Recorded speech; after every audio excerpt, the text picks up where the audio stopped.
In the event that you've lost count, this is the 45th election for President of the United States ever held in American history. We want to remind you also that the polls are still open throughout most of this country. Only in Ohio, Georgia, Illinois, Kentucky, Maryland, Mississippi, South Carolina, Vermont, and Virginia is it too late to vote. In West Virginia and in some parts of North Carolina, you still have 25 minutes, so go and do your citizen's duty. There are decisions both interesting and deeply meaningful for all the nation to be made. In California, for example, for the United States Senate, the ultra-conservative Max Rafferty against the ultra-liberal Alan Cranston for U.S. Senator. In Florida, the classic liberal Leroy Collins and the classic conservative Ed Gurney for U.S. Senator. But in a way, the most interesting, the most important races aside from that for the presidency are the races usually considered the least interesting for the House of Representatives. Because whatever the party of the next president, if he does not have a legislature on his side, he will go nowhere. These are the results as of now, with 1% of the presidential vote in. Nixon leads with about 1/3 votes. Humphrey with a little over 250,000 votes is second, and Wallace almost 150,000 votes third. It would be, here's the electoral vote, the kind that really elect a president. We have, our projection has said that Kentucky will go to Nixon, and Kentucky has 9 electoral votes, and neither of the other candidates has any. We want to tell you something about poll closing times, because time is a real fourth dimension in elections. It would be very useful if we all lived in the same time zone with everyone going to the polls at the same time. It's been suggested by ABC News, among others, that there be a 24-hour voting period for the whole nation, which would begin and end at exactly the same time in all 50 states. But that has not been agreed to, so we still face a long night with polls closing at various times all across the nation. All the polls in these 9 states closed at 7 o'clock Eastern Time. It's too late this year to vote in Vermont, Maryland, Virginia, South Carolina, Georgia, Mississippi, Illinois, Ohio, and Kentucky. In about 1 hour at 8 o'clock Eastern Time, all the polls will be closed in another 14 states and in the District of Columbia. By 9 o'clock Eastern Time, the polls will have closed in 40 of the 50 states, including all of the East and South and most of the Midwest. After 10 o'clock, we will permit ourselves, 10 o'clock our time, Eastern Time that is, we permit ourselves to make projections in elections in all but 6 of the states. Those late poll closings include Hawaii, California, Idaho, Oregon, Washington, and Alaska. Alaska's vote-gathering problems are unique, 4 different time zones, the possibility of substantial write-in vote, and you will notice tonight that any projection our ABC decision desk makes will be aired only after all the polls in that state have closed. We'd like to call on political editor Bill Lawrence. We've had one result in connection with Kentucky. Bill, what do you say? Well, Howard, I think that the Kentucky result, though expected, is not an unimportant one for Richard Nixon. This is one of those border states. 4 years ago, it voted for Lyndon Johnson, and it was one of the early harbingers of victory for him over Barry Goldwater. It has 9 electoral votes. It has gone to Mr. Nixon because the Democrats split very badly. Nixon is a minority victor. He gets the 9 electoral votes because Mr. Humphrey and Mr. Wallace between them cut up 55% of the rest of the vote. So we put Kentucky and 9 electoral votes with Nixon as forecast, and this is a projection of our decision desk, the first tonight.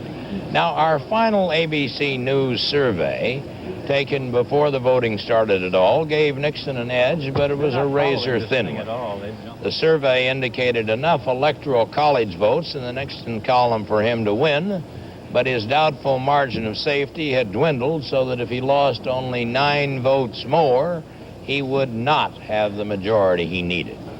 With 270 electoral votes needed to win, Nixon, according to our estimate, has 278. Hubert Humphrey has 110, which is 160 short of election for Humphrey. George Wallace trails far behind in our survey with 39 votes from the southern states of Alabama, Georgia, Louisiana, and Mississippi. The races were so close in 10 states that 111 votes had to be counted doubtful. So even if Vice President Humphrey were to add all 111 of the doubtful votes to his column, he still wouldn't have enough for election.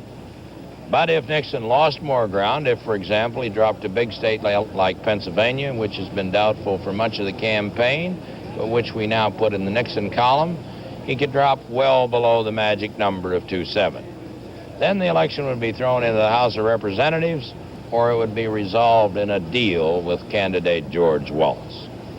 In addition to Pennsylvania, we'll get an early indication of Nixon's strength in Ohio, which has 26 votes. Our survey showed the state would likely go to Nixon.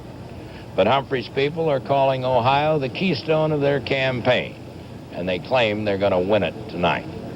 The pollsters are divided. Harris gives the popular vote to Humphrey by 3 points. Gallup gives Nixon a single-point lead. But they're talking only about the popular vote, and tonight we decide this election in electoral votes. So we brace ourselves for a close one and probably a long and a very interesting evening. Howard? Bill, some of the polls have indicated that Nixon will take Kentucky, as indeed we have so projected it, and that Wallace will come second, and that Humphrey will come third. We would like to have a report from the southern states, which include Kentucky. Here's Tom Jarrell.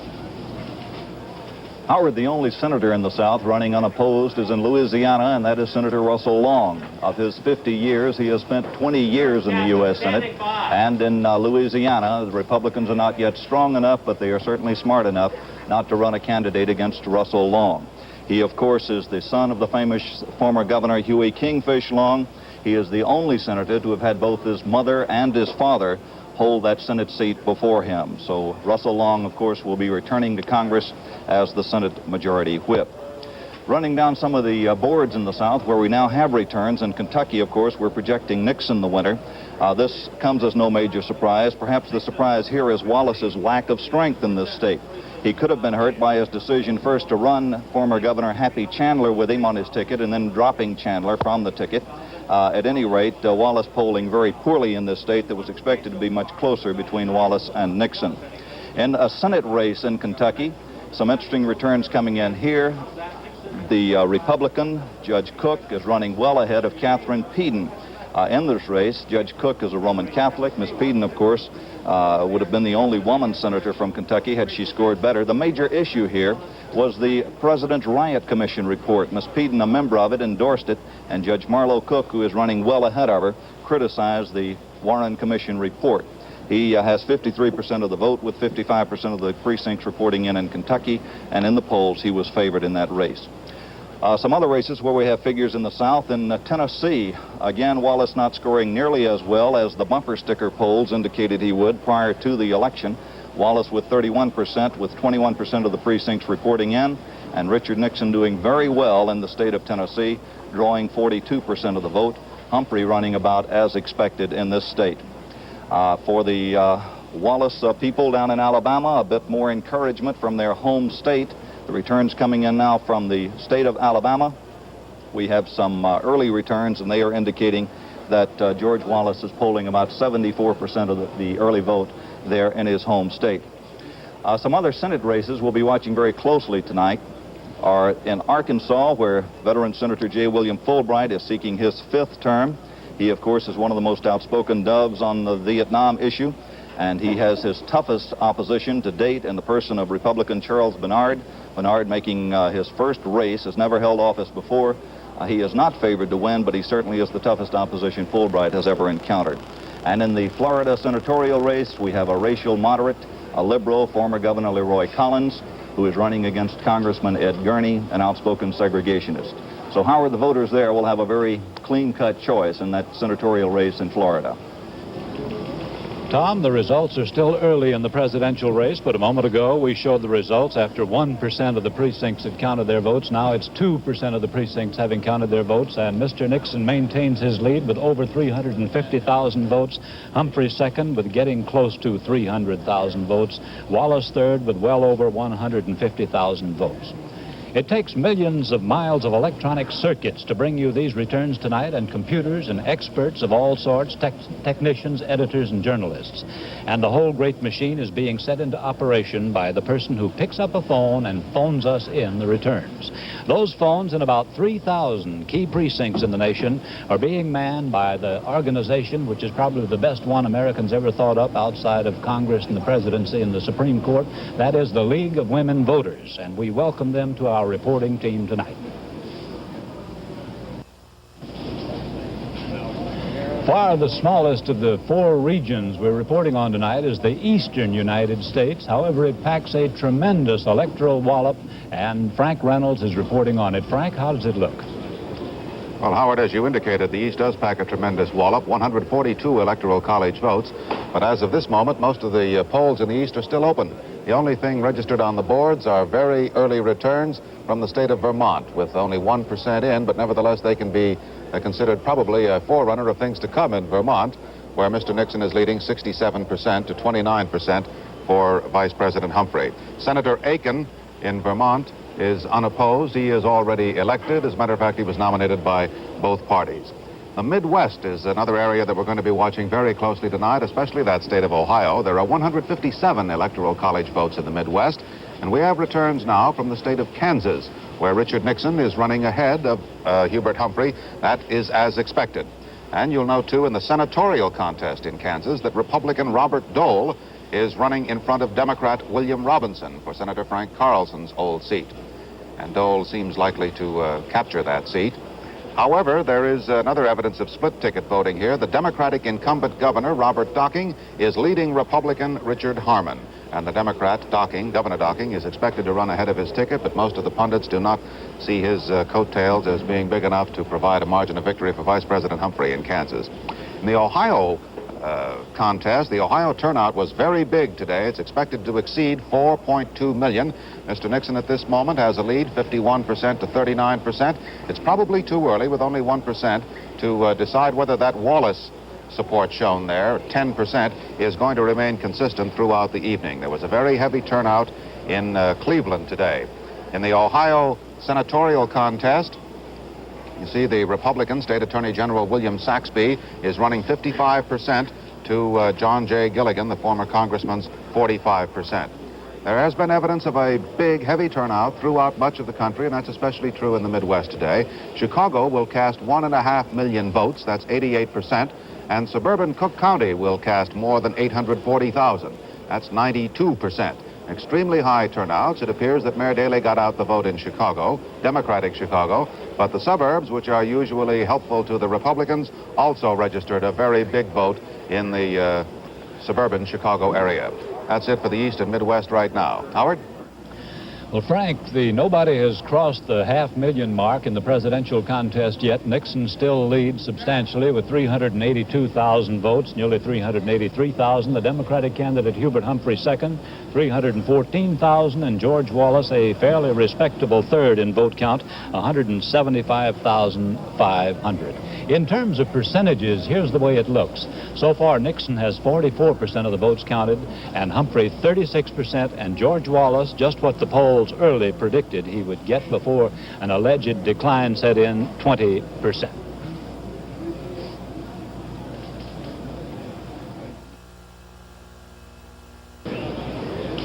I would like to call on one of our guest commentators, Mr. William F. Buckley, Jr., to answer a question and perhaps give us a comment. Mr. Buckley, do you think that George Wallace's showing bodes a continuing swing to the right in this country, in American politics, or is it just a one-time phenomenon? No, I never have related George Wallace to the right for reasons that I think are increasingly obvious. He is primarily a reactor. He reacts to a whole lot of frictions that America is very much seized over. The friction of big government, the friction of centralized control from faraway places. And the very fact that so many labor union members, for instance, who have traditionally voted Democratic, have shown such enthusiasm for him suggests that, in fact, he draws his strength not necessarily from the right, not necessarily from the right, but from simply unhappy elements of the American community which are looking for quick solutions to complicated problems. It seems to me under the circumstances that to suggest that he is a conservative is pretty much like suggesting that Huey Long was a liberal, and the liberals during the New Deal age were very uncomfortable with that association, as in my judgment conservative leaders are uncomfortable with any effort to impute the sort of raucous rhetoric of Mr. Wallace to the, I think, noble concerns of the conservative movement. That is why I think he has been uniformly repudiated by every known conservative leader in the United States, and in my judgment will continue to be. So whatever is going on with Wallace, it is not, in my judgment, a movement of the right or a conservative excrescence. That sounds logical. But Wallace is the phenomenon of this year. It's remarkable that a man from a region should get such a wide following nationally. I'd like to ask Mr. Vidal now. Mr. Vidal, do you think that George Wallace is an enduring phenomenon or a one-time thing? I think that what he represents is enduring. As long as there are going to be these frictions in our society, particularly racial frictions, the problems in the cities, there will be those who react violently, those who react to the 20th century, those who react to a world they don't understand. And whether Wallace continues to carry the banner or not is a moot point. I suspect he hopes to. I think indeed that there will be a permanent party of the right wing, though it may not be conservatism in its purest form. Nevertheless, there is an element in conservatism which does react against the century in which we are unhappily located. And I suspect that Mr. Wallace and people who think like him will be with us for a very long time and will figure in subsequent elections. Thank you very much, Mr. Vidal.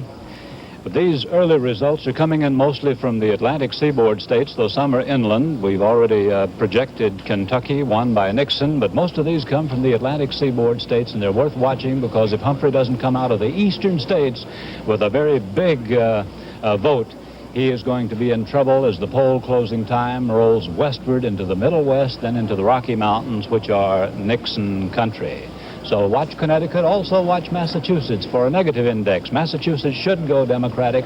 If there's any sign that Massachusetts is not going Democratic, then you'll know that Mr. Humphrey is in trouble. Those are the two states to watch in these early returns, Connecticut and Massachusetts. That's the national election 68 story at 25 minutes after the hour.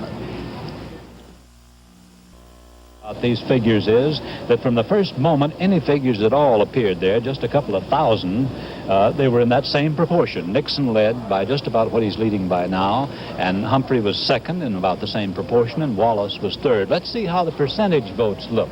In percentage, now Nixon has 43% of all the votes counted so far. Humphrey has 35% and Wallace 22%. But as you know, it's not these votes, but electoral votes that elect a president. And here are the only electoral votes we've been able to tabulate so far tonight. Nixon has 9 in the state of Kentucky, Humphrey still none, and Wallace none. We would like to make a tour of our headquarters of the three main candidates. First, we go to the Waldorf Astoria Hotel here in New York, and Keith McBee. Big jazz festival picked up. 4 of those guys, you know, they busted. They come and I say, you know, you all set? You know, anything we can do for you? Anything we can do? Ready. Miami, the same. That is the face of Keith McBee, and his lips are moving, but the sounds are not coming across from Richard Nixon's headquarters here in New York. I think we're going to try to get in touch with the Humphrey headquarters. I think Lou Ciaffi is reporting at the Humphrey headquarters. Can we try that now? Well, Howard, for the time being, Humphrey headquarters is right here in Waverly, the Humphrey home. It's a cold, blustery night with some snow falling. I think you can see it. The Vice President spent a rather quiet day today after he voted early this morning following his return from Los Angeles. Even took his suit to be pressed to a local cleaner's. Later tonight he will go down to election headquarters, which is the Leamington Hotel in downtown Minneapolis. And there very optimistic Humphrey workers are planning all kinds of victory celebrations with 90-piece orchestras, little combos, pretty girls, all kinds of alcoholic beverages and soft drinks and all the rest of the things that go into the victory celebrations. In any event, the Vice President and Mrs. Humphrey are still at home. They're getting dressed now, and they're going to have a private dinner with some old friends here in the Waverly area at Waverly Lake before heading downtown to a suite in the Leamington Hotel where they'll watch the results of this election. I think now we'll go down to Peter Jennings, who's with the Wallace campaign in Montgomery, Alabama. Well, Lou, this is the Garrett Auditorium in Montgomery, where later tonight we can expect thousands of people to come enjoy George Wallace and Curtis LeMay in what Wallace will surely interpret as a victory celebration. Win, lose, or as is possible, draw. Wallace was very confident when we talked this morning that much of the nation has turned Southern in outlook, and that this was only the halfway point. His movement would be nurtured and pushed on from here. This morning, the governor drove 80 miles to his boyhood home of Clayton, Alabama, to vote. He was warmly greeted by the townspeople there. Tonight, he's just across the road from us in a motel watching the returns on national television. General LeMay will join him when he flies back from California after having voted there. The mood here is rather an unjudgeable one at the moment. There simply aren't enough people. There was a great cheer just a few moments ago when one of the networks gave Mississippi to George Wallace, as was expected. There's no particular mood here. It's just calm. The one concession to optimism would have to be the cases of champagne that have been carefully tucked away no matter what. This is Peter Jennings at Montgomery, Alabama, Wallace headquarters. We'd like to tell you something about how we get the figures you see on all our boards. At one time in the pioneer days of gathering election results, the raw vote, and that's what we're adding up here, the competition was keen and everybody got a different set of figures, not because each network was wrong, but because they were strong in different areas. CBS would report one total, ABC another, CBS a different one, NBC another. The United Press figures from New Hampshire would come in faster than the Associated Press ones, and the AP figures from Arizona would come in faster than the UP's. Well, some time ago, the 5 news-gathering organizations of the nation decided at least to have the raw vote in common so they wouldn't confuse the public. They formed the News Election Service. Tonight, the News Election Service about this time, Melvin Newsom of Collinsville, Virginia, will walk, or he will run, to a telephone near the voting place at Horse Pasture Precinct in Henry County, Virginia. And when the operator has placed his election call and he hears NES, go ahead please, Melvin Newsom will report the votes for the Horse Pasture Precinct. There will be 125,000 such calls tonight. These calls, accounting for millions of votes, will go first to 7 regional collection cities and then by data phone to a sophisticated computer system in New York City. The massive vote collection effort started at noon today and will continue until the flow of raw votes ends tomorrow. The figures the NES computers send over teletype circuits are received in identical form by ABC, by NBC, by CBS, and by the Associated Press, and by the United Press. And that's the way we get these figures. We'll all get the same figures, but we may do different things with them. I'd like to ask Bill Lawrence for a comment on the way things have shaped up so far in these early results tonight. Bill? Well, Howard, we're still working with that one state we've been able to call, but it is an interesting one indeed, Kentucky. If you take a look at the board itself, where the raw vote is up, we've got 76% of the vote in, and that's certainly enough to say that this is not alone a projection of victory, but a definite victory for Richard Nixon in Kentucky. Now, unlike some of the earlier forecasts, however, Mr. Humphrey has run a very strong second, and Governor Wallace has been rather a poor third. Some of these predictions that you heard before election time was that Wallace would run second and indeed might tussle Nixon for the state, but that isn't the way it's turned out at all. But Nixon is a minority winner, and the victory profile shows that he has not carried a majority of any segment of the population. This, however, was a state that went for President Johnson 4 years ago. He carried it with 64% of the vote, as compared with Mr. Nixon's 44% tonight. Now, in that breakdown of vote, how did Nixon achieve his victory? Well, he got 39% of the urban vote, which is certainly not a surprise, but indeed it's not as high as it might be. He did get 35% of the Negro vote, which is, of course, less than a majority, but it must be a good deal more than Mr. Nixon got of the Negro vote in comparison with President Kennedy, when Nixon and Kennedy clashed head-on back in 1960. Of the Catholic vote, 42% has gone to Nixon, and that certainly wasn't true in 1960. 45% of the low-income vote to Nixon, 44% of labor votes for Nixon, 49% of the Protestants for Nixon, 46% of the average income for Nixon, and the non-labor, that is all other groups but labor, 47% for Nixon. It all adds up, as I say, to a minority victory for the vice president, for the former vice president, but it gives him 9 electoral votes, and nobody else can make that claim at this moment. Bill, I'd like to call your attention to the presidential board. Nixon has crossed the 500,000 mark, the first milestone. Nixon leads with 600,000 votes. Humphrey has not yet crossed the 500,000, 486,000. Wallace still running a very strong third with 308,000. Most of these votes, as I said, come from the eastern states. And let's have a report on the East from Frank Reynolds. Frank? Well, Howard, the biggest returns we have on the eastern board, or rather from the Midwestern board, actually, is in the state of Ohio, where the polls have been closed for some time now. With 3% of the vote in, you see that Mr. Nixon has 50% of the vote to 40% for Mr. Humphrey. There's some interesting facts about this vote thus far. 1/3 of this vote is coming from the Columbus area. Now, in that, breaking that down, Vice President Humphrey is getting 58% of that vote, and Mr. Nixon 33%. In 1960, Nixon carried Franklin County, which is where Columbus is located, by a wide margin. But again, these are still quite early. Mr. Nixon, as we said, has got 50%. In 60, he carried Ohio with a little more than 53%. There are some, we ought to mention, too, Governor Wallace, who is showing an 11% strength here in an area that really is Democratic. If 1/3 of these votes are coming from Columbus, and Columbus is expected to go Democratic, that is the city of Columbus, and Mr. Wallace apparently is taking some votes away from Vice President Humphrey, and he's showing that solid 11%. We have some very interesting senatorial races to cover for you tonight. In Ohio, you'll note that the Attorney General, William Saxby, the Republican candidate, is running at 54%. That's 4% higher than Mr. Nixon. It's possible, therefore, that Mr. Saxby could lead the ticket, but this, again, is with only 3% of the votes in.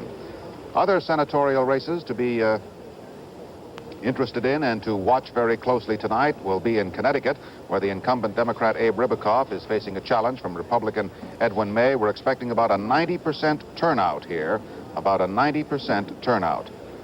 In Pennsylvania, incumbent Senator Joseph Clark should have really not too much difficulty beating his Republican opponent Richard Schweiker, but Pennsylvania is rated a toss-up in the presidential sweepstakes. Clark is said to be running quite strong in all the pre-election polls. The Illinois senatorial race, we have no returns as yet, but practically nobody is anticipating anything except a big victory for Senator Dirksen, the minority leader. The Oklahoma Senate, we have no returns as yet on the race for between Senator Mike Mulroney, bidding for a 3rd term. He's facing a very strong challenge from Henry Bellman, a former governor. And we also have on our boards now some figures from Kansas showing that Mr. Nixon is running at 56% with 3% of the votes in. He's getting 56%. And that, of course, is to be expected, too. Howard? Frank, without derogating from the importance of any of the states, the 7 major states are the ones to watch. Nobody, I think, in recent times has ever won an election without carrying 5 of those 7. So we'll watch that.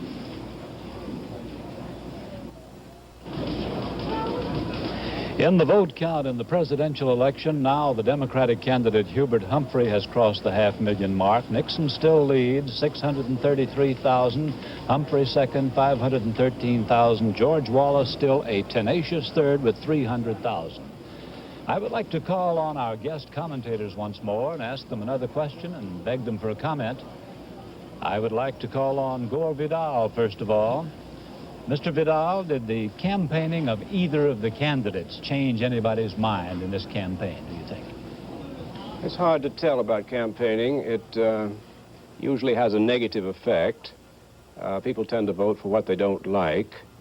I must say that both Humphrey and Nixon were very well-known figures on the scene, and I don't suppose really in the campaign we learned anything new about them. Nixon didn't blow up or become petulant. Hubert Humphrey once or twice was able to give a short speech, but by and large I don't think that either man particularly scored. I suspect that the one interesting element in the campaign were the attempts of the radical left to break up meetings. In some ways a virtuous thing to do, but I think the result was to be enormously helpful to the men whose meetings they were trying to break up, whether it was Wallace or Humphrey or Nixon. So all in all, I think that it was probably a great waste of time. I'd like to see only 2-week, perhaps, campaigns instead of this interminable 4 months. Well, I would like to ask that question now of Mr. Buckley. Do you think that the campaigning of the candidates, let's leave Wallace out, Humphrey and Nixon, do you think they changed anybody's mind from August and September when they had conventions?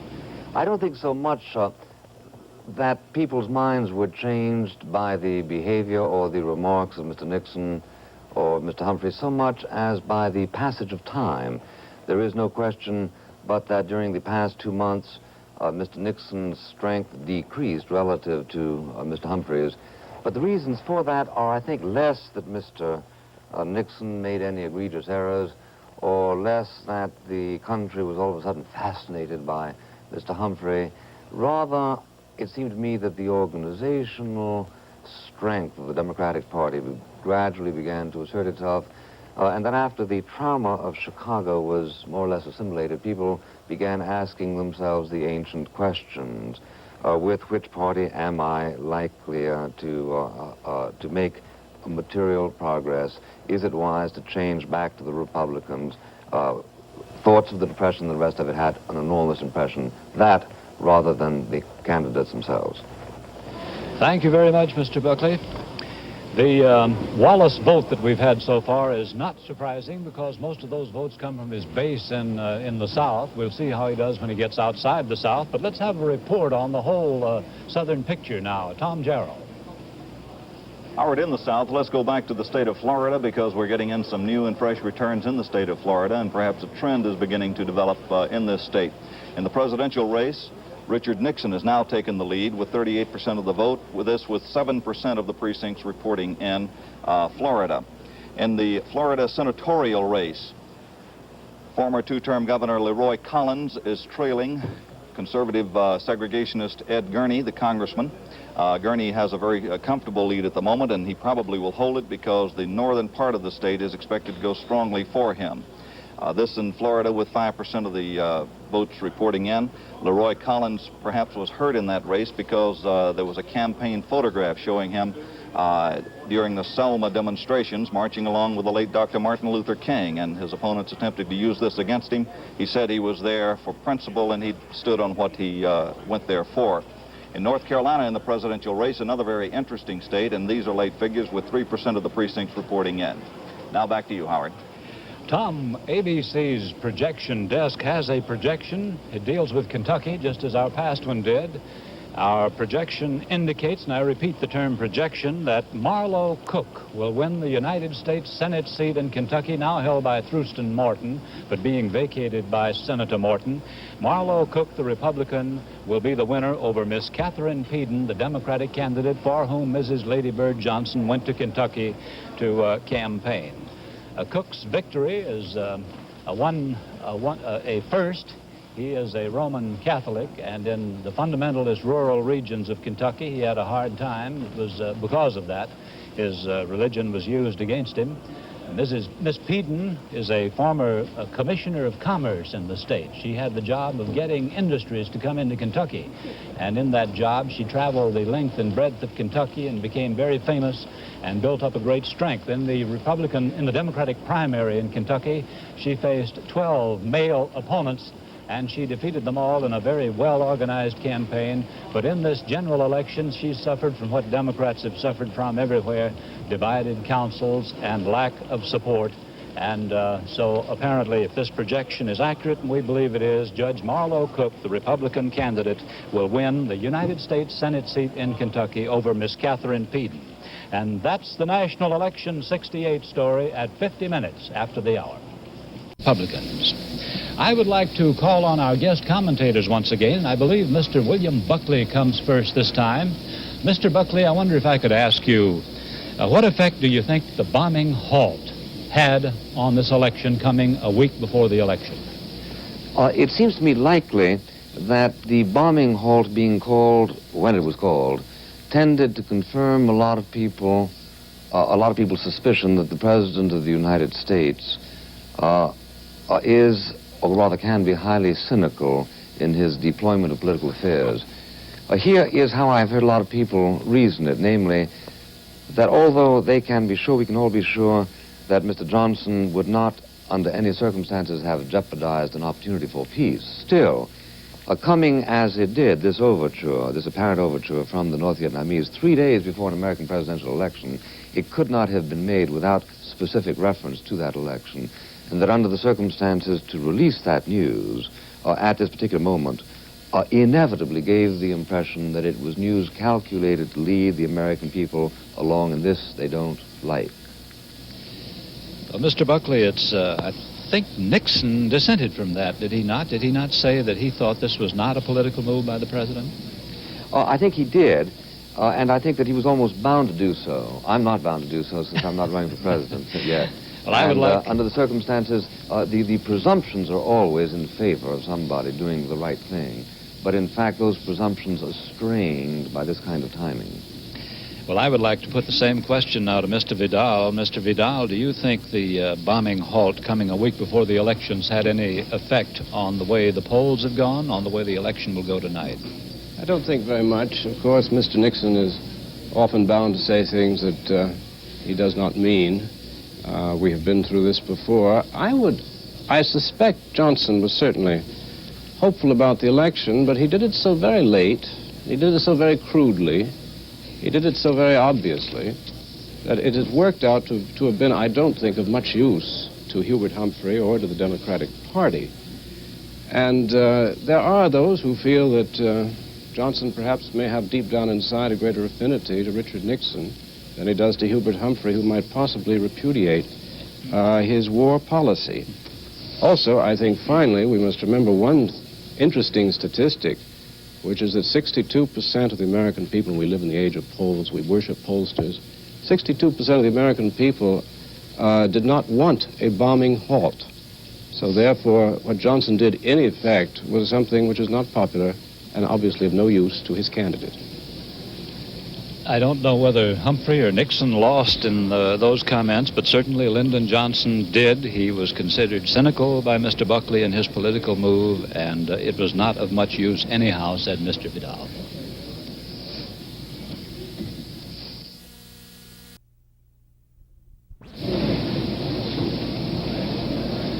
Hubert Humphrey maintains his new won lead in the presidential race with about a quarter of the nation's precincts having reported in. Humphrey has 8.25 million votes to Nixon's 8,161,000, Wallace 3 million and about 500,000. And now in percentages, let's see how that vote is shared. Nixon has a shade under 41%, Humphrey has a shade over 41%, and George Wallace still 18%. Perhaps we can take a look at the electoral votes, the kind that really elect presidents. Nixon still leads in electoral votes, but Humphrey has come closer to him than he's been tonight. Humphrey now has 90 with those big states that have just been projected as his. And Wallace is third with 39. He hasn't advanced much. Possibly he won't advance a great deal more. We would like to continue the conversation we were having with Gore Vidal, our guest commentator. I wonder if Mr. Vidal could come in and answer that question again that I had put to him. The virtues, the positive strengths of the two main candidates, Humphrey and Nixon. Well, Howard, before we were so rudely interrupted by Senator Muskie in Maine and the rather thrilling to me news from Pennsylvania, I was going to say that in a business-minded country, Nixon has enormous virtue, is that he's in perfect harmony with people who have money and who have paid for his campaigns and who paid for the $20 million for this campaign. I think there's a remark once made by Senator Robert Taft, who said that the Chase Manhattan Bank controls the Republican Party. He said that rather bitterly. But there's a certain amount of truth in it, that to a degree the banks call the tune of the Republican Party, and as a result, and this may be a strength for Mr. Nixon, the banks have decided that the Vietnam War is bad for business. So I think, in a way, Republican presidents have much less freedom in foreign affairs than Democratic presidents. So I have a suspicion that Richard Nixon, should he be elected president tonight or tomorrow morning, might wind up the war rather rapidly. That, to me, is a good idea. As for Hubert Humphrey, I think he's a man of good heart. I think domestically he is first-rate. He understands the problem of the poor. He understands the problem of the black. He was a good mayor. He's done much creative work. He certainly talks too much. He cries too much. He didn't look very good for 4 years as Lyndon Johnson's captive, but at the same time, who knows who could survive that extraordinary experience. So in any case, I think that he is a strong man domestically and a virtuous man, and hopefully he will be able to answer revolutionary times. Anyway, we were talking about, can presidents be nice men? I think Hubert Humphrey is a nice man. I'm sure he's sorry not to meet that qualification of failing to be nice.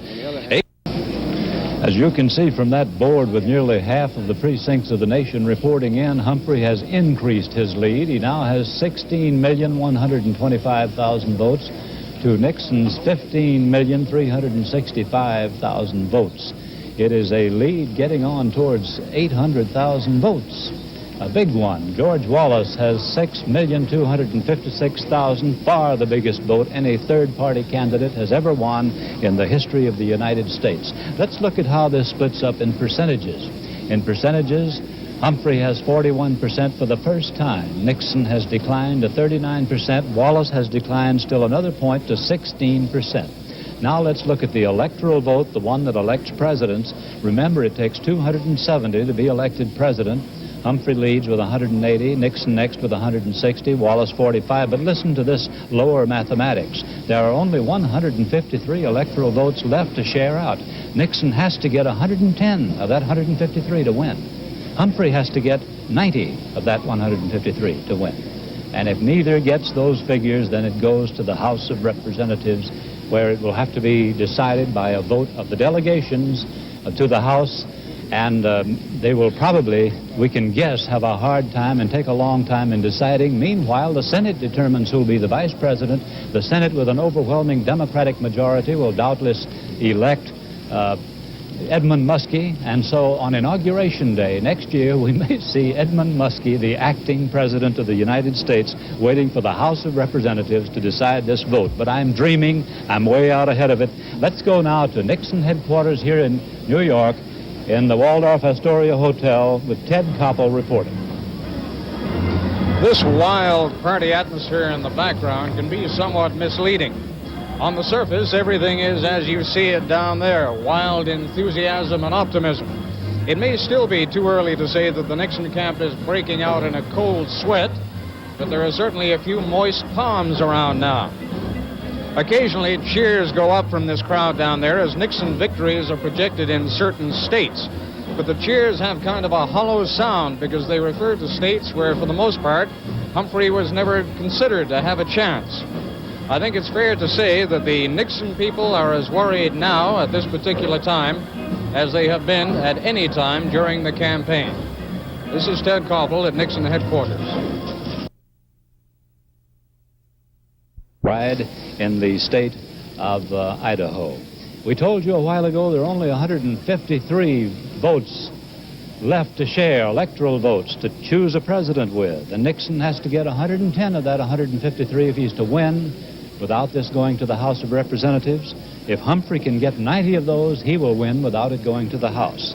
If neither makes that figure out of the very few remaining, 153 remaining, then this election will have to be decided for the first time since 1825 by the House of Representatives, each state's delegation in the House voting as one. And that is going to be a very interesting prospect, but I wager it will hasten the reform of the electoral process. The Electoral College never made any sense, and it became defunct and troublesome almost as soon as it was introduced in 1800, when there was a tie for president and it had to go into the House. It took 36 ballots for Thomas Jefferson to win over Aaron Burr.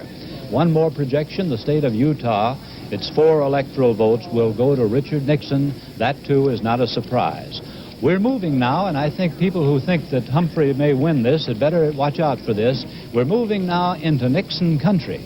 We're moving through the Middle West. We haven't seen Ohio and Illinois yet. They're very powerful states with a lot of wallop in electoral vote.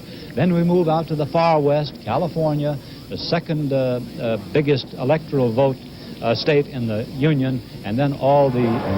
I interrupt myself. We're down in Montgomery, Alabama. George Wallace, his running mate, Curtis LeMay. They're standing on the podium there. George Wallace, his children.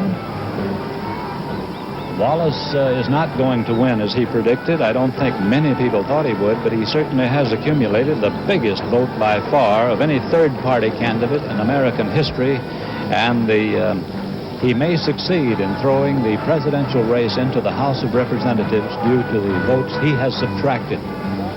In this case, probably subtracted them from Richard Nixon. There's the big Confederate flag. I think that is that's in Montgomery, Alabama, and that is the Garrett Coliseum in Montgomery, Alabama. We have a reporter there, Peter Jennings, and we want to try and establish contact with Peter. Peter, can you hear us? Yes, I can hear you, Howard. What's going on? Well, Howard, George Wallace, as you can easily see, has just arrived with his running mate, Curtis LeMay, Mrs. LeMay, and George Wallace's mother. What you're seeing, the picture at this very moment, is a very empty auditorium here at the Garrett Auditorium. It holds about 15,000 people. Not nearly that many turned up tonight to see George Wallace. The young, attractive lady beside the governor is unidentifiable, but he is easily identifiable. Curtis LeMay, his running mate, who came back here this evening from California after voting. And there, of course, is probably one of the most characteristic gestures that the governor has had throughout this campaign, that small, jerky salute. Dick Smith, the great whopper. Now we're going to hear some of the ceremonies for a very small crowd here in Montgomery. I'm proud tonight to welcome to our state a great and distinguished American, General Curtis LeMay.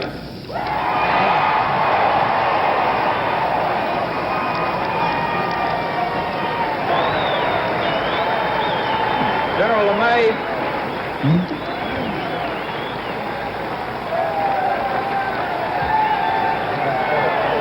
crowd here, Howard, by the way, I wasn't referring to you.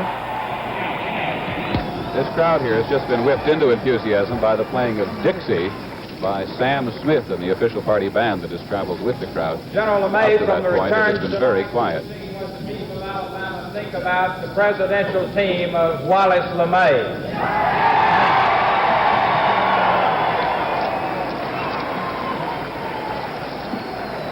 That is Mrs. LeMay, you see, standing there.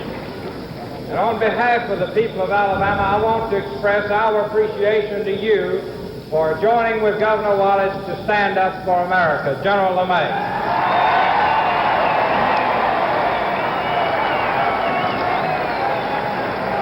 General LeMay, who in the final days has appeared an unhappy and sometimes unwilling candidate for the vice presidency, who's been alone much more of the time than he's been a part of the crowd. Thank you very much, ladies and gentlemen.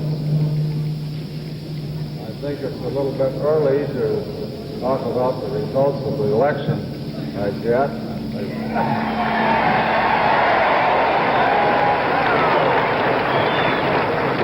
Governor Wallace is better qualified than I am to discuss that anyway.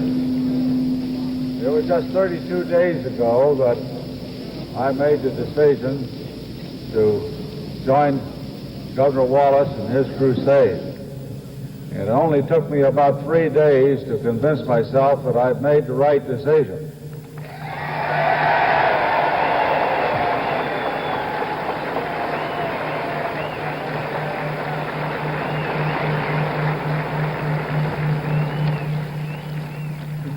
I have spent a long time,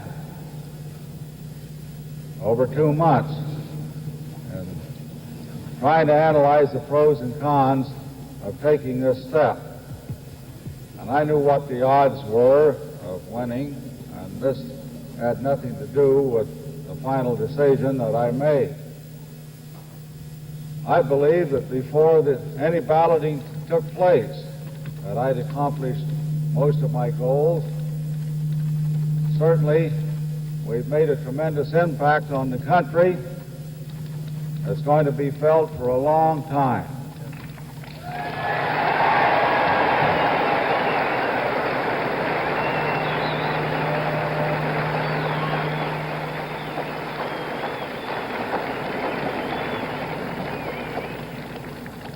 If you add the popular vote of the American Independent Party with the Republican Party, the last figures I saw came nearly 60% of the American people who are dissatisfied with the trend toward socialism that we've encountered in the past 8 years.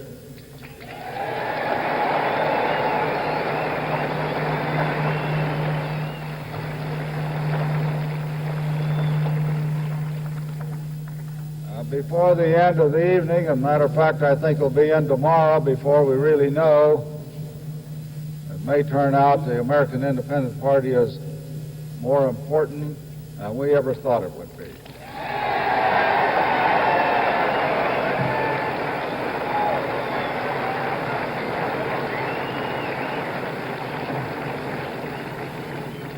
Mrs. LeMay and I want to thank all of you for the wonderful support we've received. And we certainly have enjoyed meeting many, many wonderful people during the campaign. We both thank you.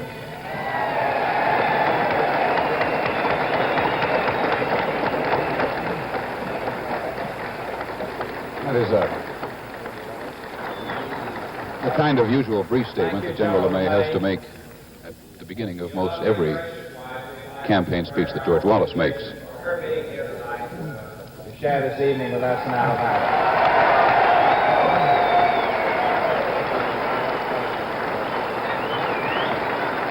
General LeMay, as far as we know, will be definitely unemployed after this campaign. He lost his job on the West Coast. The only rally that Governor Wallace had in the state of Alabama, and from the election results, it must have been a most successful rally, Governor.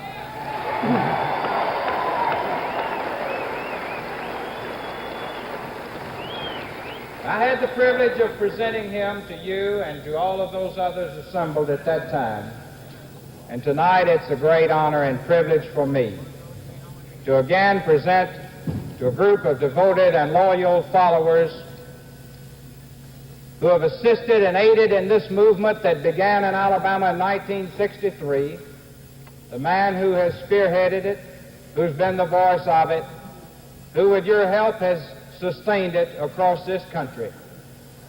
Our friend, the former governor of Alabama, the Honorable George C. Wallace.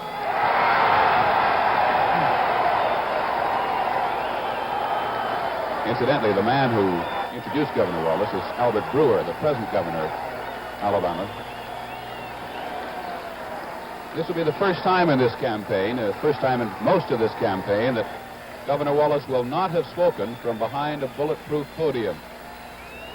And you see more of him tonight over the top of his podium than you usually see of him.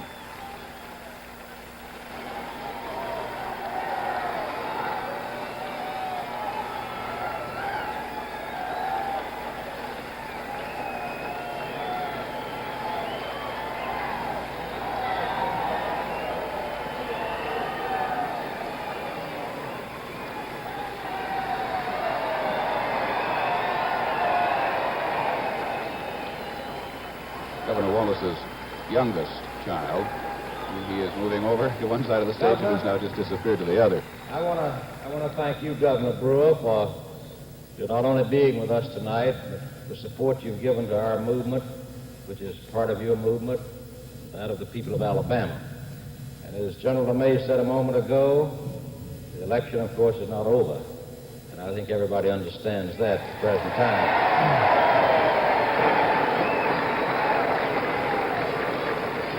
I again want to thank General LeMay for running on our ticket, a man who has served our country ably and well, a great patriot, a man, as I said last night on television, or either on the Sunday show, Winston Churchill had said was largely responsible for peace in the world during the last 2 decades. And so I'm very grateful.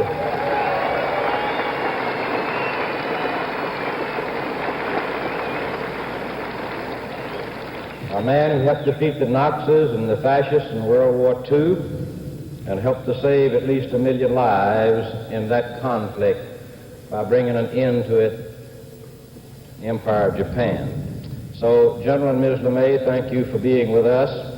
I want to present to you briefly, without taking up too much of your time, but I do want to say that we have with us tonight former Governor of Georgia who contributed so much to our effort, because in the beginning, when we had to comply with the provisions of a number of state statutes, it was necessary to have a vice presidential running mate at that time. And so he agreed to stand in, and therefore has contributed as much as any individual to our movement. So Governor Griffin of Georgia, thank you for being with us tonight, and I want to thank you.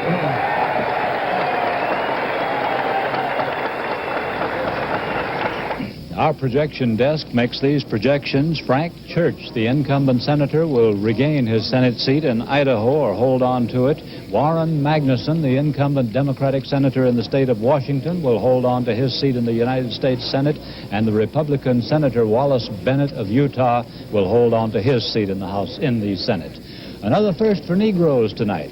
Democrat Louis Stokes, brother of Cleveland Mayor Carl Stokes, has been elected to Congress from Ohio's 21st District. It is a predominantly Negro district. His opponent was a Negro, and this will be Ohio's first Negro congressman.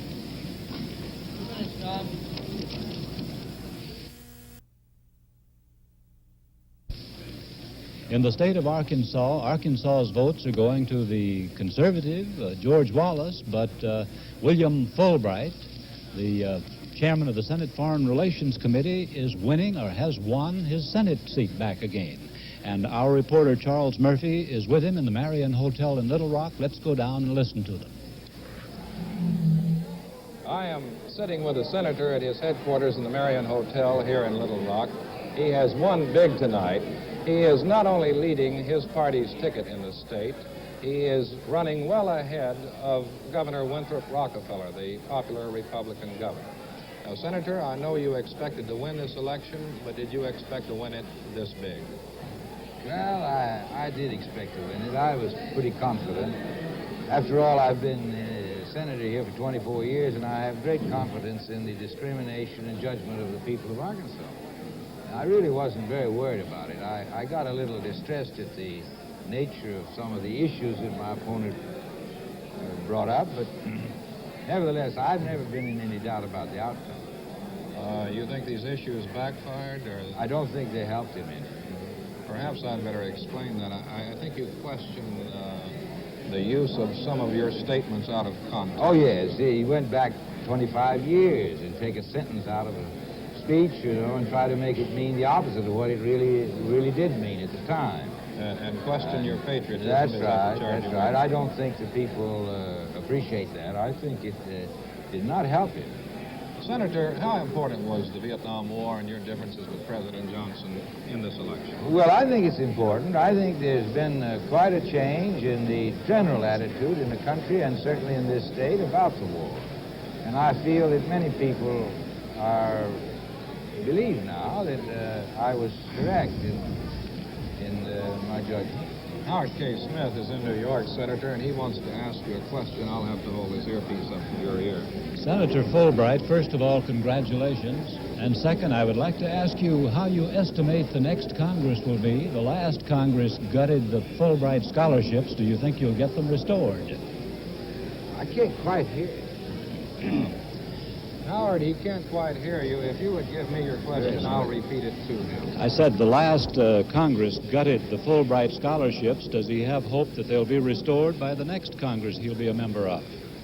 He said that the last Congress gutted the Fulbright scholarships. Was that it, Howard? Yes.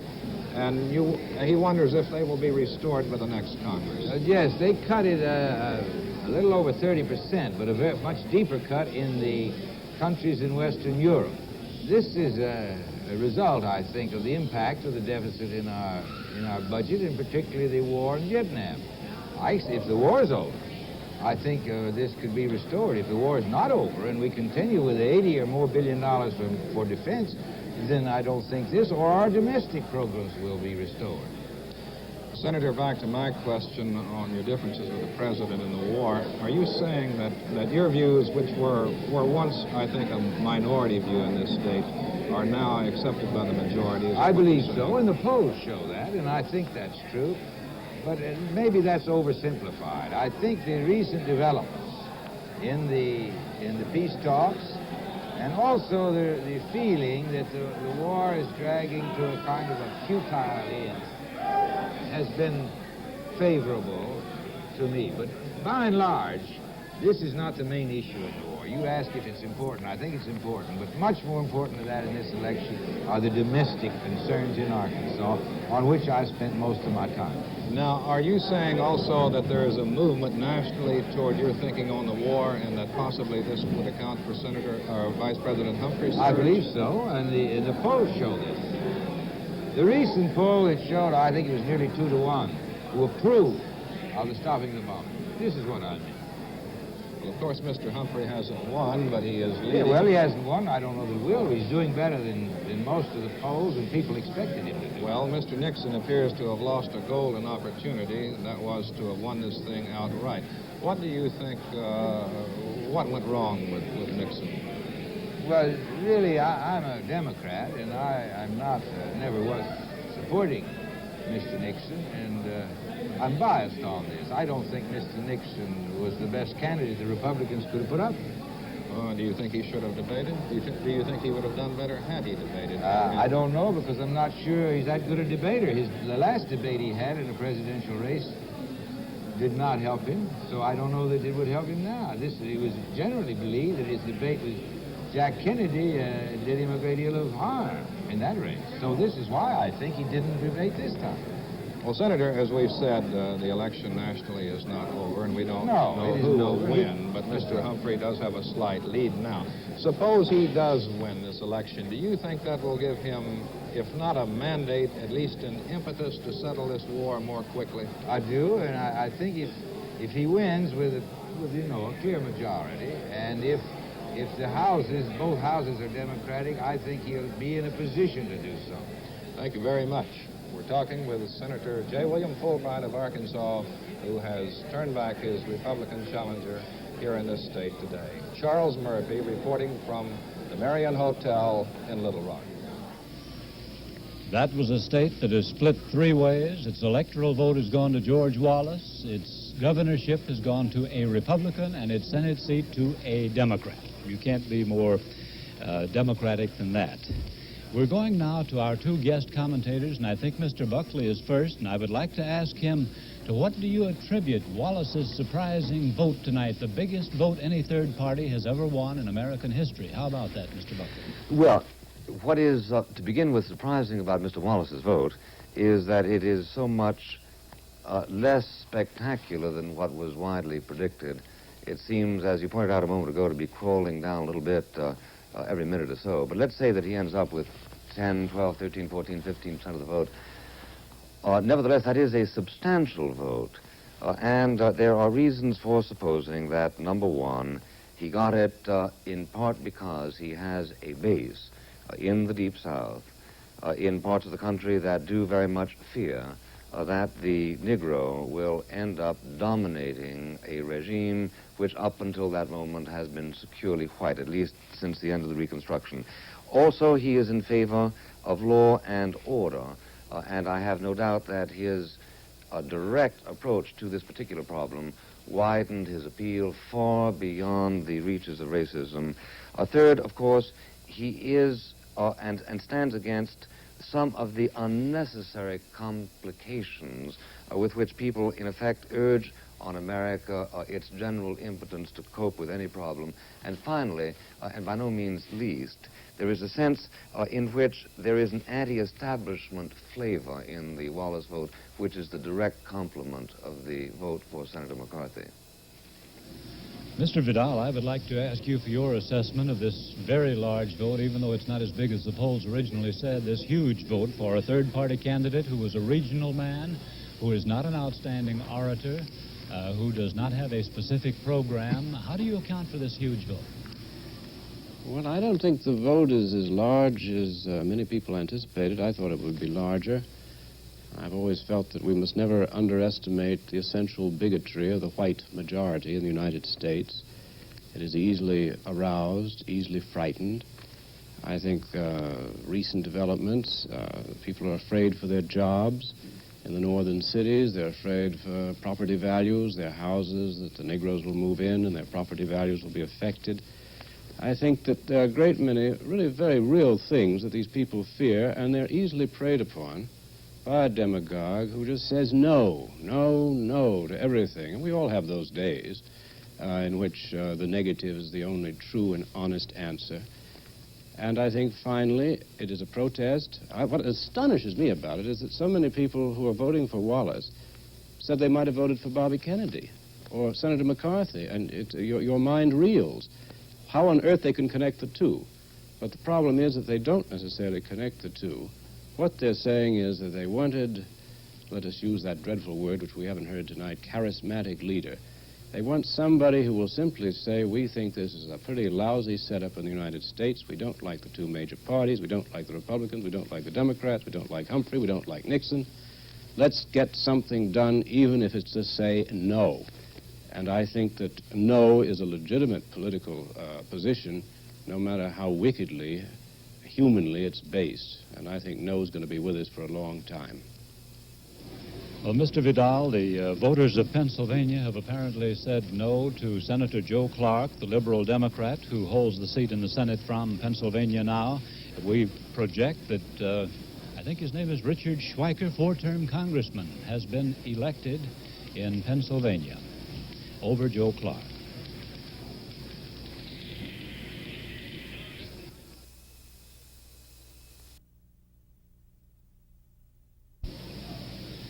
Now, here is Barry Morris Goldwater. Because of all of you people and the way you've worked, and the dedicated way in which you've kept at this has enabled not just me to realize a victory, but the greatest Republican victory that the party has ever had in the territory or the state. We are winning elections that, frankly, even the contestants didn't think they could win.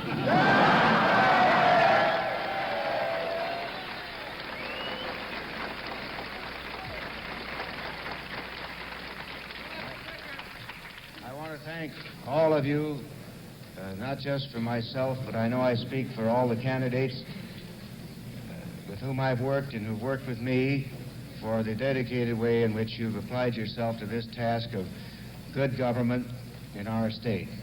I want to thank my wife, Peggy, who unfortunately hasn't been able to be with me through this campaign, but now that she's hearing again, I don't know whether I'm well off or not.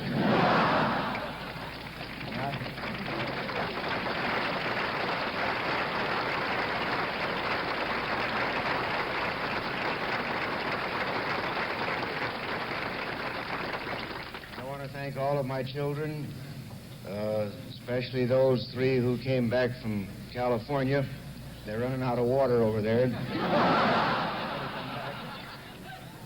It's just wonderful, and I'm so pleased to see that Mr. Nixon is continuing to pick up, and I'm looking forward to going to Washington in January to serve once again in the Senate, to serve in the interests of freedom, in the interests of our Constitution, and the way of life that you and I love.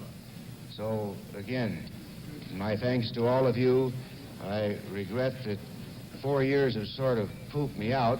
And Peggy and I are going to take off for about a 30-day fishing trip. And we aren't even going to tell you where we're going, but we're going where the fish are.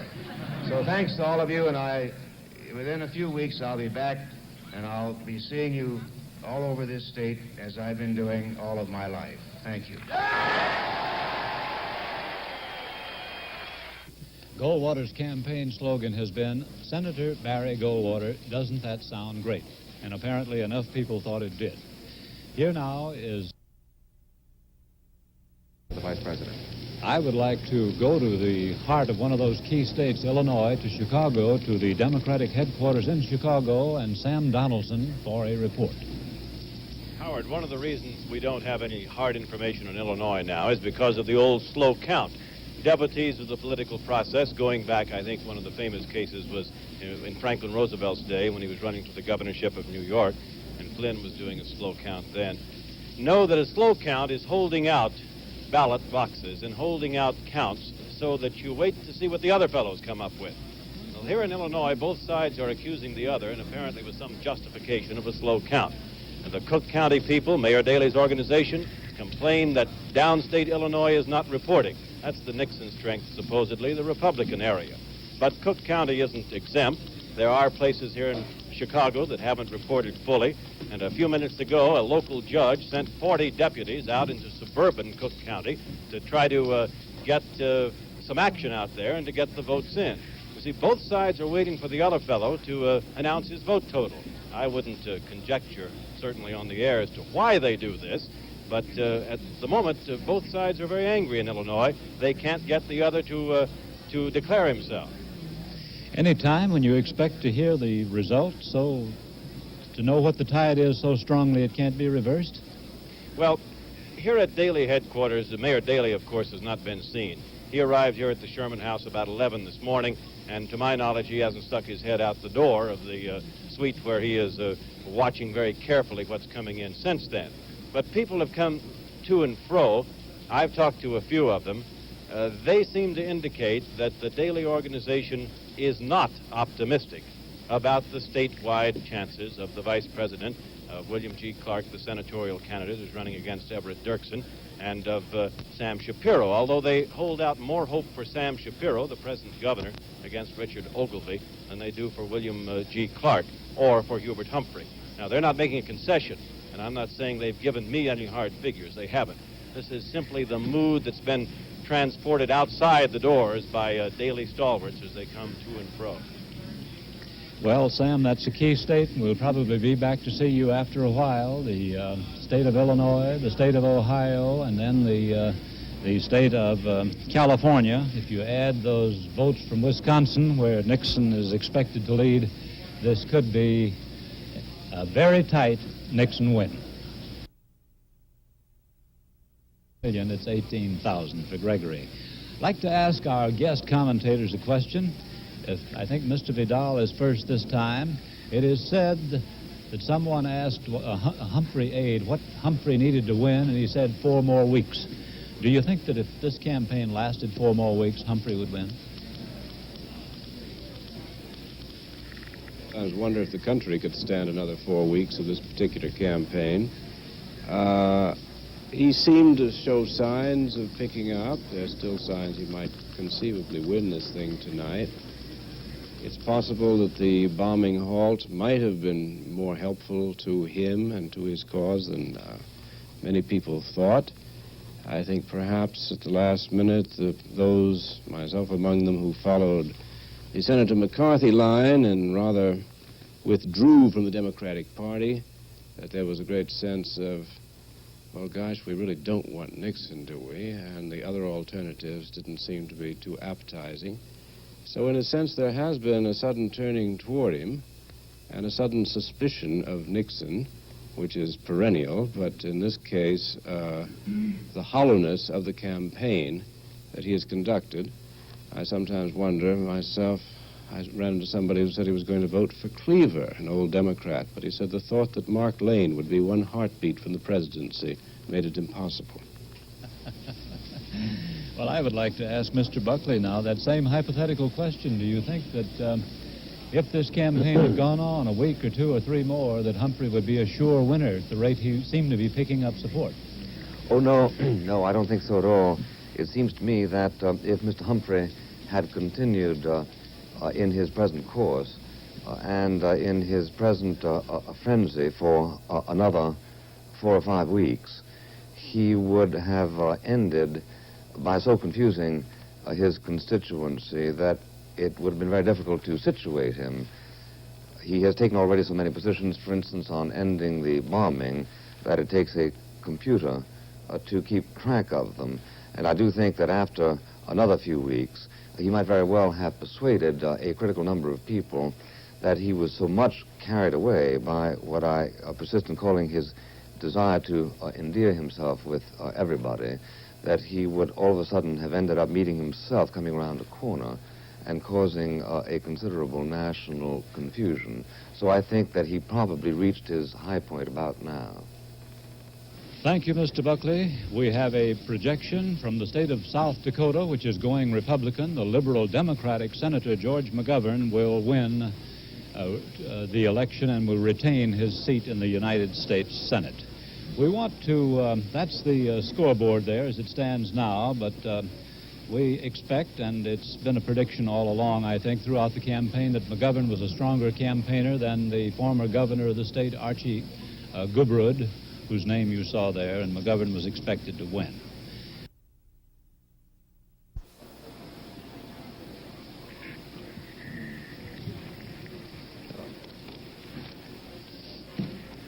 Let's review the states now, which each candidate has carried. Richard Nixon has collected his 261 electoral votes in 29 states. They're Florida, Indiana, Kentucky, New Hampshire, Colorado, Tennessee, Virginia, New Mexico, Kansas, Vermont, North Dakota, South Carolina, Arizona, Iowa, Wyoming, Nebraska, Delaware, Oklahoma, North Carolina, Nevada, Oregon, Idaho, Utah, South Dakota, Montana, New Jersey, Wisconsin, Ohio, and California. The 193 electoral votes for Hubert Humphrey in 13 states and the District of Columbia, and here they are. Humphrey's carried Connecticut, the District of Columbia, Maine, Massachusetts, Michigan, Rhode Island, West Virginia, Minnesota, Pennsylvania, Missouri, New York, Texas, Hawaii, and Washington State. George Wallace has carried 5 states with 45 electoral votes: Mississippi, Alabama, Georgia, Louisiana, and Arkansas. The 3 states not yet officially in either the Nixon or the Humphrey column are Illinois with 26 electoral votes and leaning towards Nixon, Maryland with 10 electoral votes leaning towards Humphrey, and Alaska with 3 leaning towards Nixon. The ABC decision desk has just projected that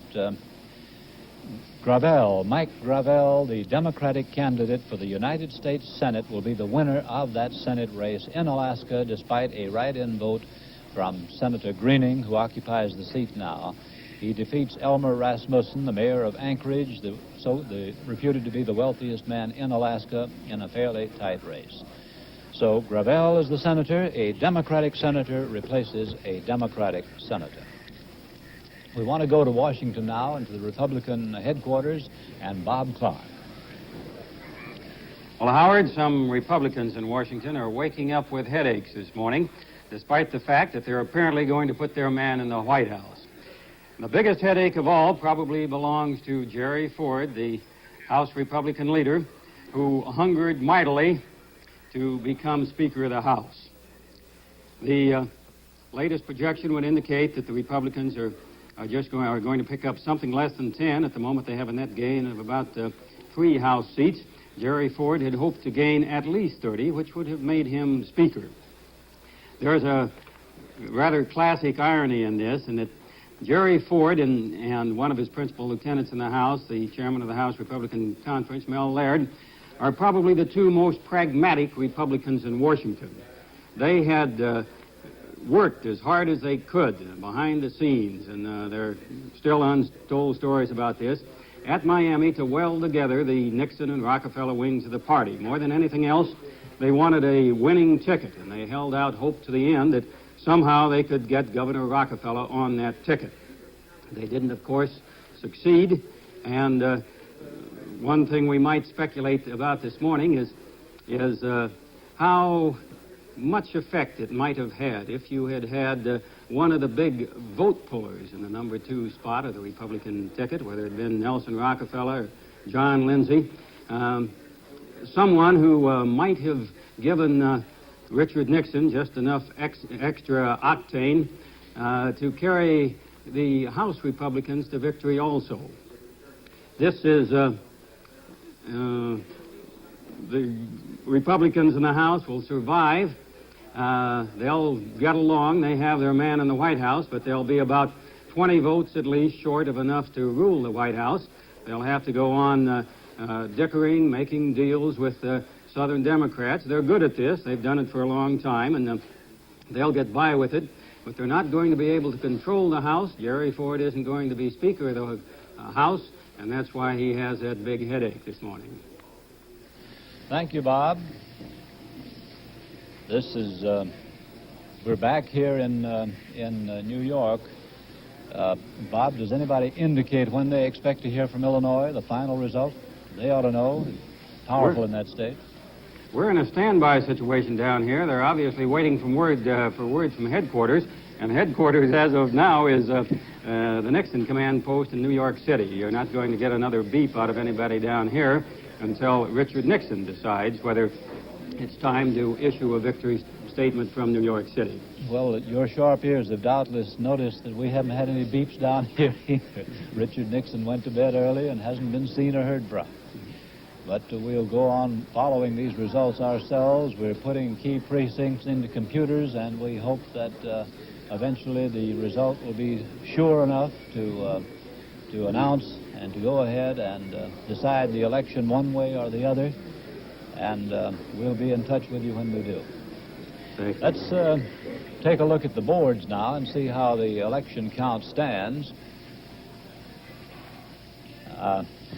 That was Bob Clark, who lingered with us. We're always glad to have him with us for a long, long time. But let's see how the popular vote looks on the board now. With 88% of the precincts in, I'm inclined to think there are more than that there now, because Nixon's gone over the 28 million mark. 28,073,000 votes. He leads by about more than 250,000 votes. George Wallace third with nearly 9 million.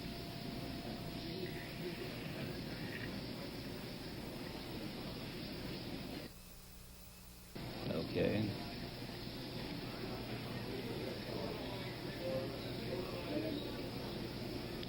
ABC's decision desk announces this projection. Nixon will win the 26 electoral votes of Illinois, and with that will win election to the presidency of the United States with 287 electoral votes. I'll repeat that. According to our decisions desk, our projection is that Nixon will win the 26 electoral votes of Illinois. The votes, he said, lost in the election in 1960 have won it for him in 1968, and that puts him over the top. It takes 270 electoral votes to win. He will get 287 with that. The figures that we're talking about are, well, I'll have to get some words on how those figures are drawn up. These are almost illegible. But we can call on Bill Lawrence now for an explanation of this. Well, Howard, the election has gone as we have expected it to for at least the last hour and a half. Mr. Nixon has carried the state of Illinois. He now has 287 electoral votes. I'm sure he will also carry Alaska. That his final total will be 290. I think in the final analysis that Mr. Humphrey will carry Maryland with its 10, but we won't know that perhaps until Thursday. But the ball game is over. Our congratulations to President-elect Nixon. And we have a profile of his victory in Illinois, the state that decided it all. It was a finely shaded contest, but Nixon won it, and won it by a very narrow margin, and again, thanks to the help of third-party candidate George Wallace. Nixon has carried 67% of the rural vote. That's downstate. That's where the Republicans always cast their big vote. 51% of the suburban vote went for Nixon. 46% of the Catholic vote for Nixon. The average income voter, 50% of them were for Nixon. The urban voter, it says 51% for Nixon.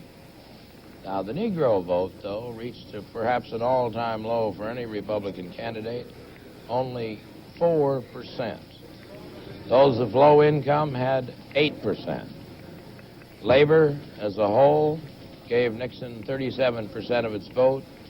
The Protestants gave him 50%, and he got 33% of the Jewish vote. And at the same time, we were also advised that Senator Dirksen has carried Illinois over Attorney General Clark, and so the majority leader returns back to Washington. He's a welcome figure there. We in the press corps there, we don't play party politics. We like Ev Dirksen, and we're glad to have him back. This again, no reflection on Mr. Clark, who ran against him and gave him a tight race, but Ev Dirksen's one of the delightful people of Washington, and you find him on a very large number of bipartisan issues, standing foursquare with the administration, especially on foreign policy affairs. So, as far as I'm concerned, Howard, the big story is that Nixon has won it.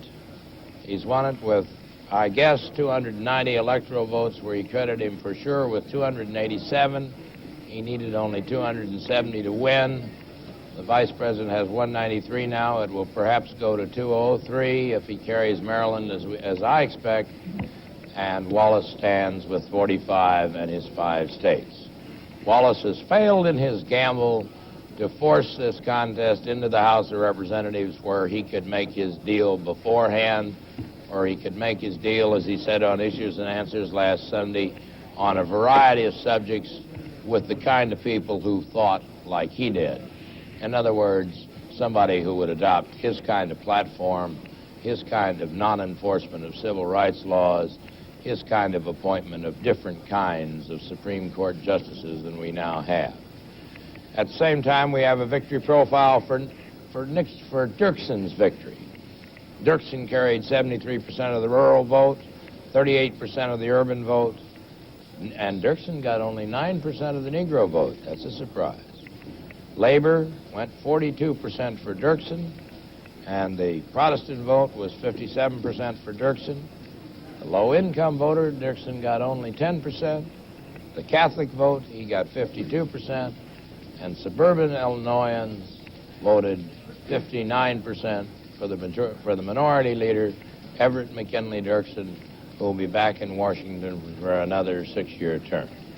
So, Howard, it's been a long, long night, but at long last we have a conclusion, and Richard Nixon is the president-elect of these United States.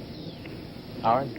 Nixon has, with Illinois' projection in his favor, 287 electoral votes. Presumably he'll get the 3 from Alaska. It's doubtful he'll get the 10 from Maryland. Those are the only ones remaining, and that elects him President of the United States. In 1960, he lost Illinois by a mere 8,000 votes, and he felt that Illinois had cost him election in 1960.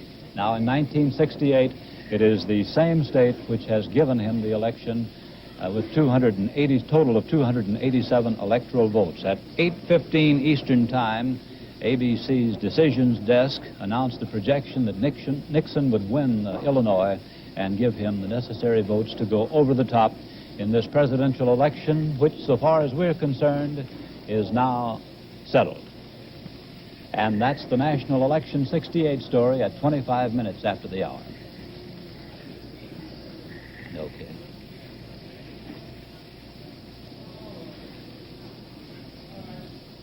The election has just been decided, but here's how the popular vote looks. With 88% of all the precincts reporting in, Nixon leads, not by a great deal, 28,073,000 votes for Nixon, the Republican candidate. Hubert Humphrey, the Democratic candidate, second, with 27,710,000, and George Wallace, third, with almost 9 million votes.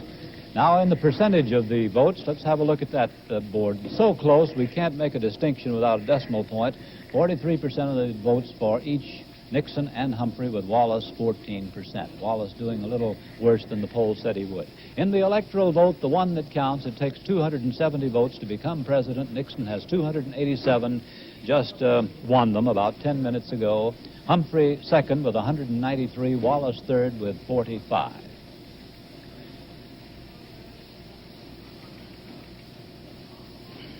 Now, Bill Lawrence, there aren't many precedents for a man coming back like this and winning the presidency after losing it and spending 8 years in hibernation, are there?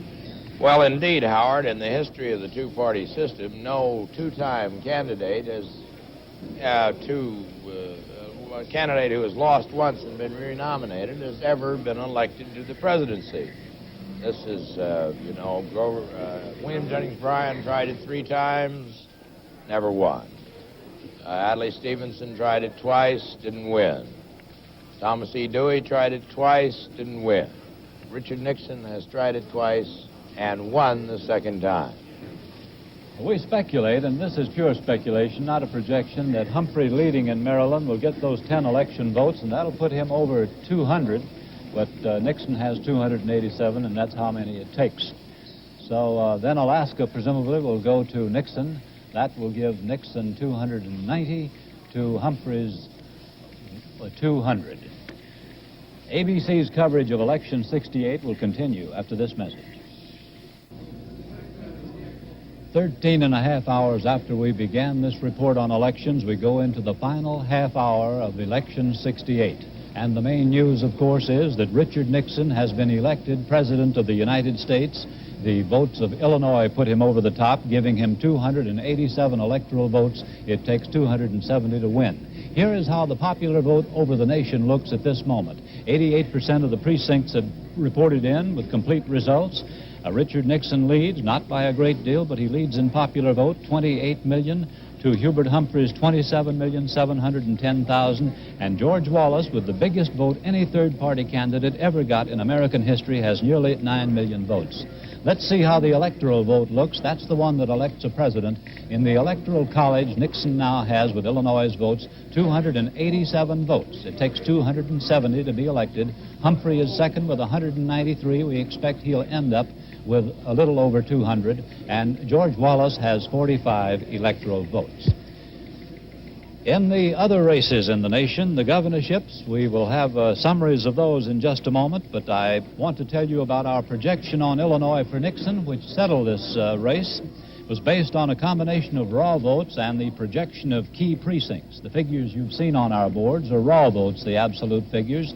These are the votes which are supplied to us and the other networks by NES, the News Election Service, a vote-gathering organization created and underwritten by the 3 networks and the 2 wire services. To meet the questions of why and how, ABC News, 2 presidential elections ago, began to organize a system that could meet the need. The system is a combination of wise men and tested computers. Together they form what we sometimes call our brain trust. Into the computers at the ITT Computer Center in Paramus, New Jersey, we've programmed the vote profile of some 3,000 precincts located in all the 50 states, which give us a clue to how the whole state will go. The League of Women Voters staffed each of these key precincts so that the raw vote totals were transmitted accurately and rapidly to our computers. These computers already had in their memory banks the voting personalities of each of these precincts. When these computers compared the established pattern with the voting, our decision desks had the factors on which to project a winner. That's how it was done. So Richard Nixon, on that basis, has been projected as the winner of the presidency, the race to the White House in 1968. And I would like to call on Bill Lawrence, our political editor, for a comment. Well, Howard, I think the Nixon victory went just about as expected in the final weeks anyway. It was apparent for those who studied the Electoral College closely that he could win it, but Vice President Humphrey just couldn't put enough votes together to do it. As much as I talked to leading Democrats and as we surveyed all the electoral vote possibilities, never at any time in our discussions could they find any more than, say, about 220 electoral votes for Mr. Humphrey, and that was giving him all the breaks that they could think of at that time. Nixon, on the other hand, had the electoral vote moxie. He did suffer, I think, some decline in popular vote in the last few weeks of the campaign. He, in his own words, the famous phrase he made up himself, he peaked too soon. But I don't think that the spread was anything like the 10 million votes that George Gallup says it was between October and tonight's election. On the other hand, Lou Harris was much closer. He said that Nixon never trailed by more than 5 or 6 points. Gallup had Nixon ahead by as much as 14 or 15 points at the peak of the Nixon strength. Humphrey did come on strong at the end. The popular vote, as we have shown you time after time tonight, is still virtually a dead heat. They are not divisible by exact percentage points. They both have about 43%. And as we expected, George Wallace did not run as strong as the pollsters said he would earlier. He got only 14% of the vote instead of 20% as they had suggested. Tonight there were a few surprises. Humphrey was slow to start, but when he started, it looked like he was going to carry all of those big industrial states with the potent electoral power. He swept through Michigan, through Pennsylvania, through New York and Texas. But it was only when he got to Ohio, Illinois, and California that he was stopped short of victory. He winds up finally with about 203 electoral votes. I'm assuming he carries Maryland, where he has a lead now, and there remain 33,000 absentee ballots to be counted. We assume that Mr. Nixon will carry Alaska. This will give him a final total of 290 electoral votes, and anything over 270 is pure gravy anyway. He needed 270 to win, and that's what he got, plus 20. So that's the way the election has gone tonight. Nixon had a few surprises for him. He ran very strong in some of these southern states. He denied them to George Wallace. He carried Florida, for example, and Tennessee, which we had considered doubtful.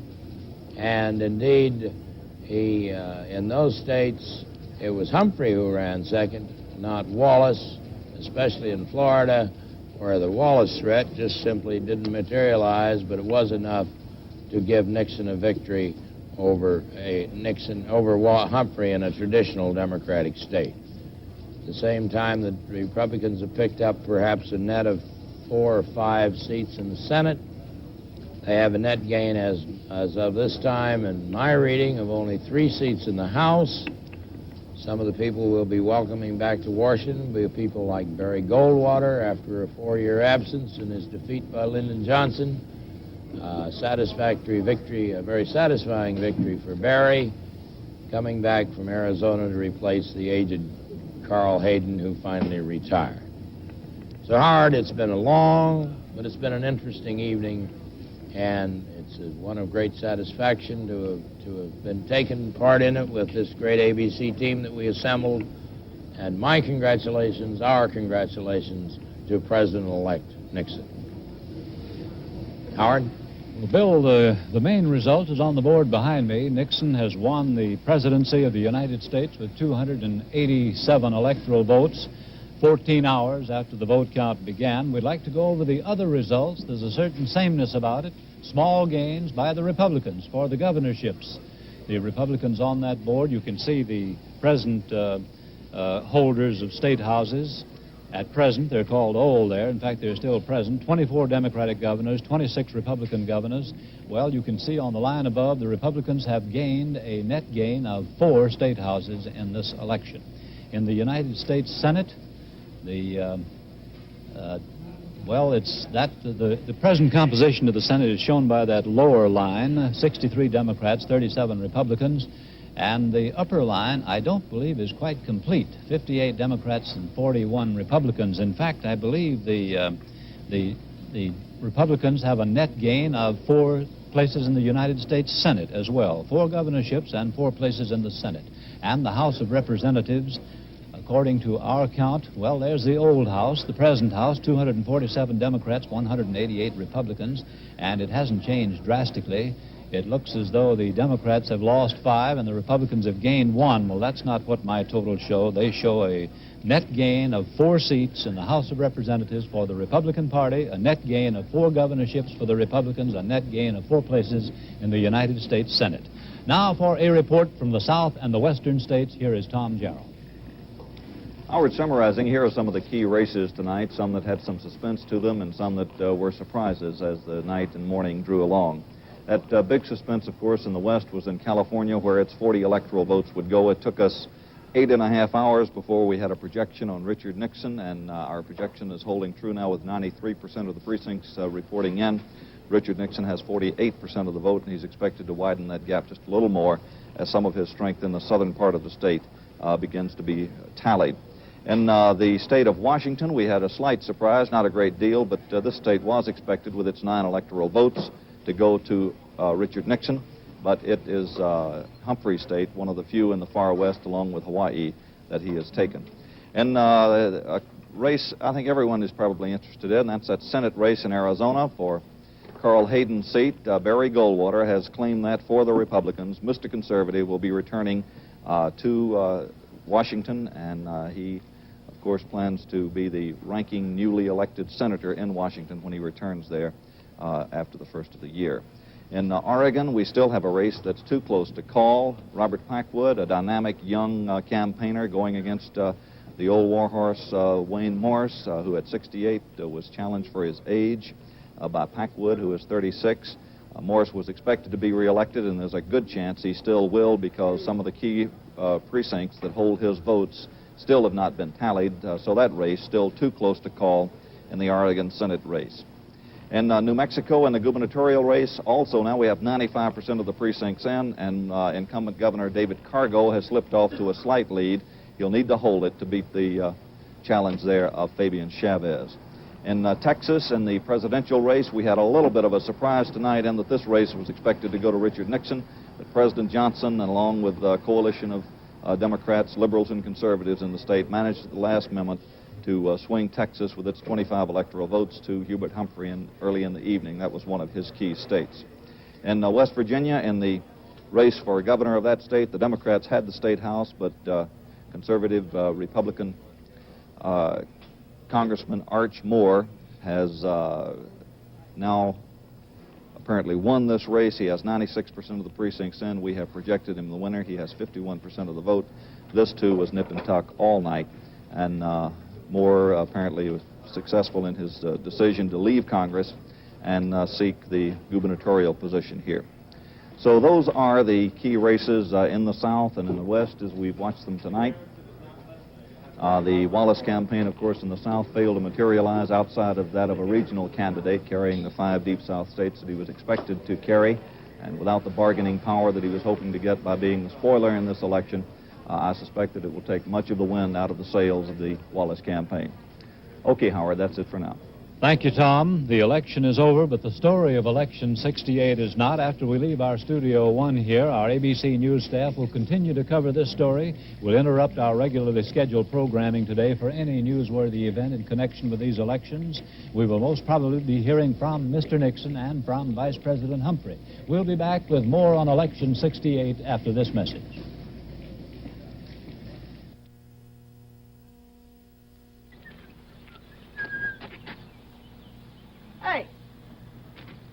Aren't you the Sentry statue? That's right. Sentry Insurance. I knew you. I've seen you talk on TV. Sentry Insurance, made to order for you. Huh? How about that? That's me, all right. Yeah. Hey, lady, look, the statue that talks. Say something. Why didn't you say something? Didn't have anything particular to say. Well, you could have said made to order. You mean how Sentry Insurance gives you just the right protection for your home, your family, your business? Yeah, that's it. Sentry hey, kid. is made to order for you. Keep talking. Listen to him talk, kid. On TV, you know. He won't talk. Hi, Sentry Man. Hi, Sonny. Sentry Insurance, made to order for you.